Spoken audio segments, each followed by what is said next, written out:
ഭരണഘടനാ നിർമ്മാണ സഭയിൽ അംഗമായ, ഐക്യരാഷ്ട്ര സംഘടനയുടെ മനുഷ്യാവകാശ പ്രഖ്യാപനം എഴുതി തയ്യാറാക്കുന്നതിൽ നേതൃത്വപരമായ പങ്ക് വഹിച്ച ഇന്ത്യയിലെ ആദ്യത്തെ വനിതാ വൈസ് ചാൻസലറായ സ്വാതന്ത്ര്യ സമര സേനാനി ഹൻസ മേത്തയാണ്. ശരിയുത്തരം കണ്ടെത്തിയവർക്ക് അഭിനന്ദനങ്ങൾ. ഇനി ഇന്നത്തെ മിഠായി ചോദ്യത്തിലേക്ക് പോയാലോ.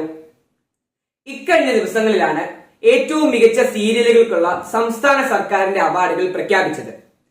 സീരിയലുകൾക്ക് ഒട്ടും നിലവാരമില്ലായിരുന്നു എന്നാണ് ജൂറി പ്രഖ്യാപിക്കുകയുണ്ടായത്.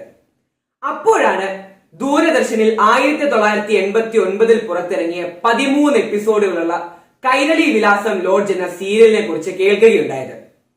കഥാകൃത്ത് സക്കറിയയുടെ രചനയിൽ മലയാളത്തിലെ പ്രശസ്തരായ സിനിമാ നടന്മാരെല്ലാം അടങ്ങിയ ആ സീരിയൽ മലയാളത്തിലെ സൂപ്പർ ഹിറ്റായ ആദ്യത്തെ TV പ്രോഗ്രാം എന്ന വിശേഷണവും നേടുകയുണ്ടായി. കൈരളി വിലാസം ലോഡ്ജിന്റെ സംവിധായകൻ മലയാള സിനിമയിലെ വളരെ പ്രശസ്തനായ ഒരു ബഹുമുഖ പ്രതിഭയാണ്. നമുക്കെല്ലാം പ്രിയങ്കരനായ ആ നടൻ ആരാണെന്ന് കണ്ടെത്തി കമന്റ് ചെയ്യുക. ശരിയായ ഉത്തരവുമായി ഞാൻ അടുത്ത വീഡിയോയിൽ വരാം.